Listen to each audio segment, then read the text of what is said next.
நாம் நிர்மூலமாகாதிருக்கிறது கர்த்தருடைய கிருபையே. அவருடைய இரக்கங்களுக்கு முடிவில்லை. அவைகள் காலைதோறும் புதியவைகள். உமது உண்மை பெரிதாயிருக்கிறது. பிரியமானவர்களே, இந்த காலை வேளையிலையும் அவருடைய உண்மை மகா பெரிதாயிருக்கிறது. அவருடைய கிருபை ஒவ்வொரு நாளும் அதிகரித்து கொண்டே தான் போகிறது. அதை அனுபவிக்கும் போது தான் தெரியும்.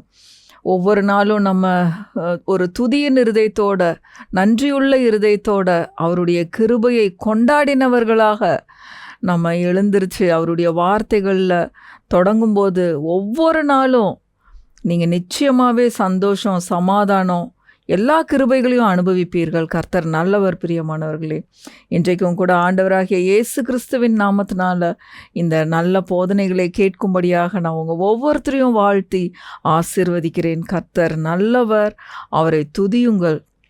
இன்றைக்கும் கூட பாருங்கள், யோவான் சுவிசேஷம் 14வது அதிகாரம் 18வது வசனம். யோவான் 14:18. நான் உங்களை திக்கற்றவர்களாக விடேன், உங்களிடத்தில் வருவேன். நான் உங்களை திக்கற்றவர்களாக விடேன். நான் உங்களை ஏதோ அனாதைகளை போல விட்டுற மாட்டேன். ஒவ்வொரு டிரான்ஸ்லேஷனில் ஒவ்வொரு மாதிரி எழுதியிருக்காங்க பாருங்கள். ஒரு 3 டிரான்ஸ்லேஷன் மட்டும் நான் எடுத்து எழுதுனேன் பாருங்கள். என்னென்னா, நான் உங்களை அனாதைகளாக விட மாட்டேன். இன்னொன்று பார்த்தீங்கன்னா, அபேண்டன், அதாவது நிர்கதியாய் விட மாட்டேன். எந்த ஒரு இடத்துலையும் நம்ம சொல்கிறோம்ல, அப்படியே நான் நிர்கதியாக நின்றுட்டு இருந்தேன் அப்படின்னு சொல்லி.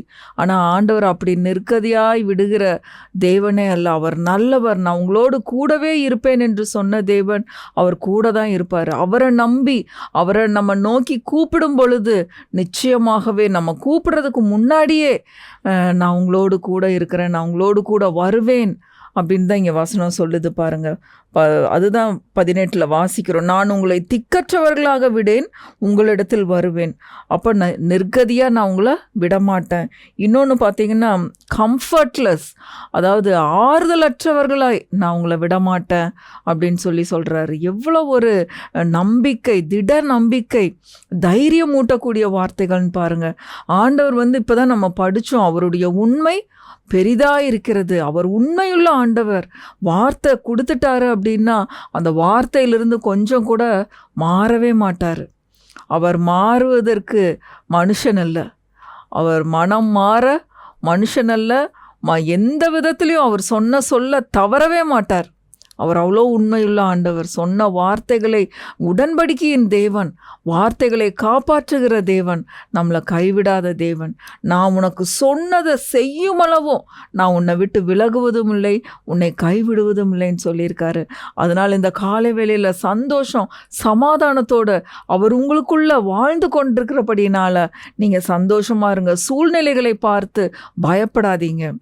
சூழ்நிலைகளுக்கு மத்தியில், ஐயோ உங்களுக்கு தெரியாதுங்க சிஸ்டர், என்னோட பிரச்சனை இருக்கே, என் கணவர் கொடுக்குற பிரச்சனை, என் பிள்ளைங்க கொடுக்குற பிரச்சனை, வீட்டுக்குள்ளே கடன், குடி, இந்த மாதிரி ஏகப்பட்ட பிரச்சனை இருக்குது, உங்களுக்கு தெரியாதுன்னு.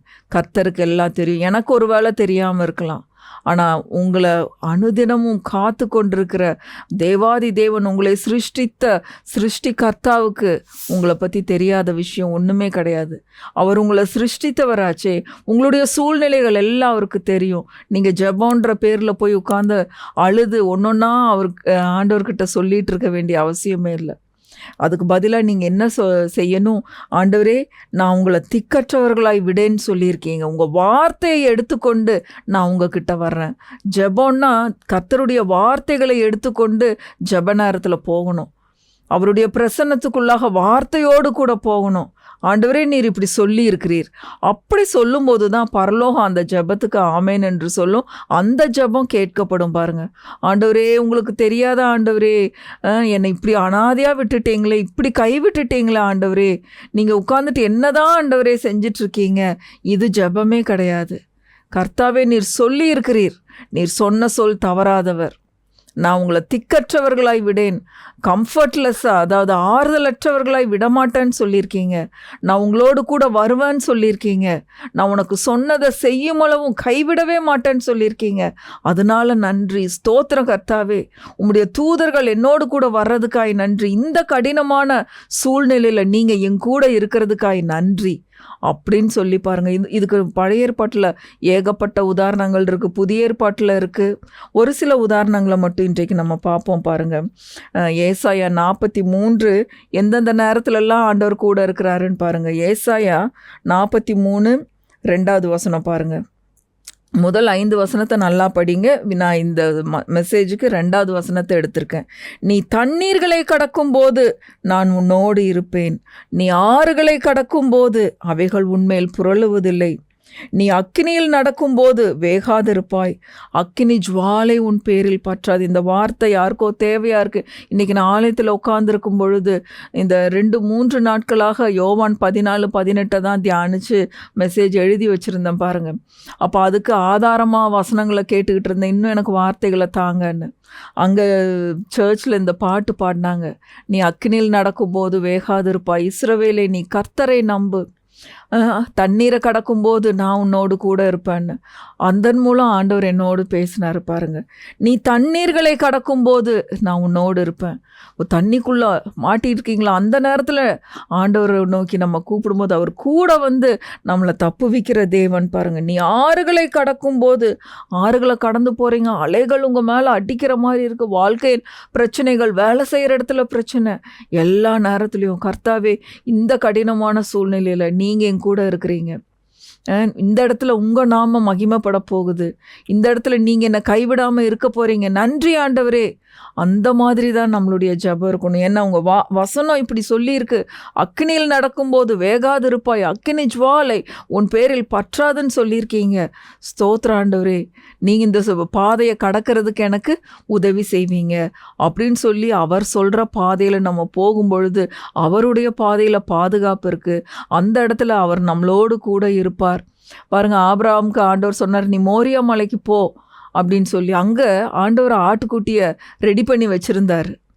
ஆண்டவர் சொல்லாத ஒரு இடத்துல, சொல்லாத ஒரு வழியில் நம்ம போய் நின்றுட்டு ஆண்டவர் எங்கே இருக்காருன்னே தெரியல, என்னை கைவிட்டுட்டாரு அப்படின்னு சொல்லி நம்ம சொல்ல முடியாது. நாம் கர்த்தருடைய பிள்ளைகளாய் அவருடைய வழியில், அவருடைய வார்த்தையில், அவருடைய சித்தத்தை செய்கிறவர்களாய், அவருடைய மனதுக்கு பிரியமாய் நடக்கும்போது எல்லா நேரத்திலும் அவர் நம்மளை நடத்துகிற தேவனாய் இருக்கிறார். நிச்சயமாகவே நம் கைவிடப்படவே மாட்டோம். அதே மாதிரி பாருங்கள், தானியேலில் இப்போ வாசிக்கிறோம், ஷாத்ராக் மேஷாக் ஆபேத்நேகோ 3 பேரையும் அந்த பெரிய சிலையை உண்டாக்கி வச்சு அந்த சிலையை வணங்கணும்னு சொல்லிட்டாங்க, கட்டளை கொடுத்துட்டாங்க. அதை வணங்கலை அப்படின்னா அக்கினியில் தூக்கி போட்டுருவோம். அந்த அக்கினி எப்படிப்பட்ட அக்கினி, 7 மடங்கு சூடு அதிகமாக்கியிருக்காங்க பாருங்கள். தானியேல் 3வது அதிகாரம் 19வது வசனம் பாருங்கள். இவங்க 3 பேரும், ஷாத்ராக் மேஷாக் ஆபேத்நேகோ 3 பேரும், நாங்கள் அந்த சிலையை வணங்கவே மாட்டோம், அவங்க எங்களை தூக்கி தீக்குள்ளே போட்டாலும் சரி போடாட்டியும் சரி, நாங்கள் அந்த சிலையை வணங்க மாட்டோம் அப்படின்னு சொல்லி உறுதியாக நின்னாங்க பாருங்கள்.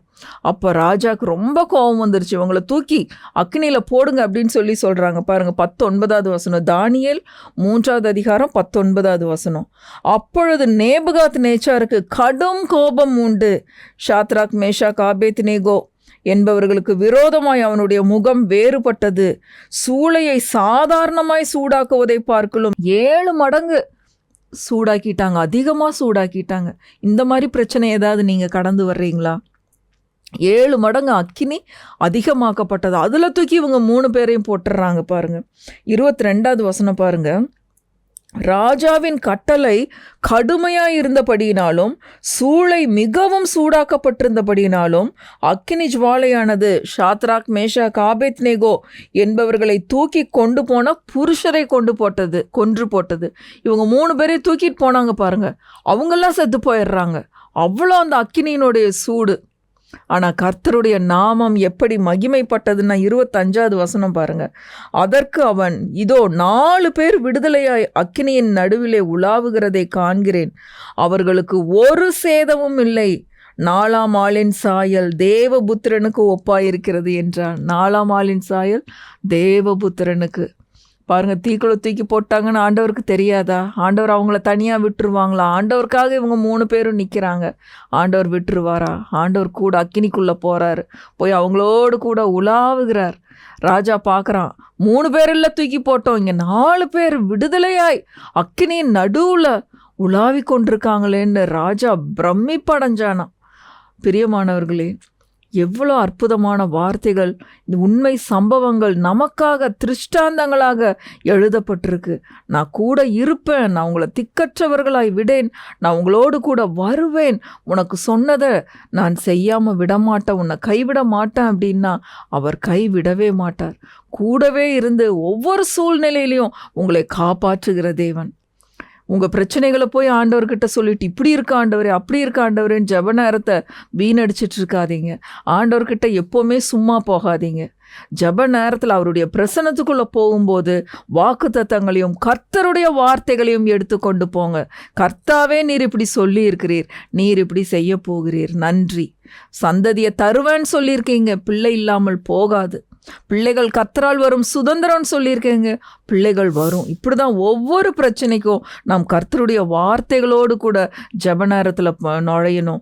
அப்படி வார்த்தைகள் மூலமாய் நாம் அவரை மகிமைப்படுத்தும் பொழுது, அவரை உயர்த்தும் பொழுது கர்த்தருடைய நாமம் மகிமைப்படும், நாம் விடுவிக்கப்படுவோம். இன்னும் புதிய ஏற்பாட்டிலையும் ஏகப்பட்ட உதாரணங்கள் இருக்குது, நம்ம தொடர்ந்து பார்ப்போம். பாருங்கள், ஒவ்வொரு சூழ்நிலைகளின் மத்தியிலையும் அவர் கைவிடாத தேவனாக இருக்கிறார். இந்த காலை வேளையில் இந்த இரட்சகரை பற்றி பிடித்து கொள்ளுங்கள். அவர் உங்களை வழிநடத்துகிற அன்புள்ள தகப்பனாக இருக்கிறார். அவர் நல்லவர். அவரை துதியுங்கள், அவர் கிருபை என்றும் உள்ளது. ஆமென், ஆமென், ஆமென்.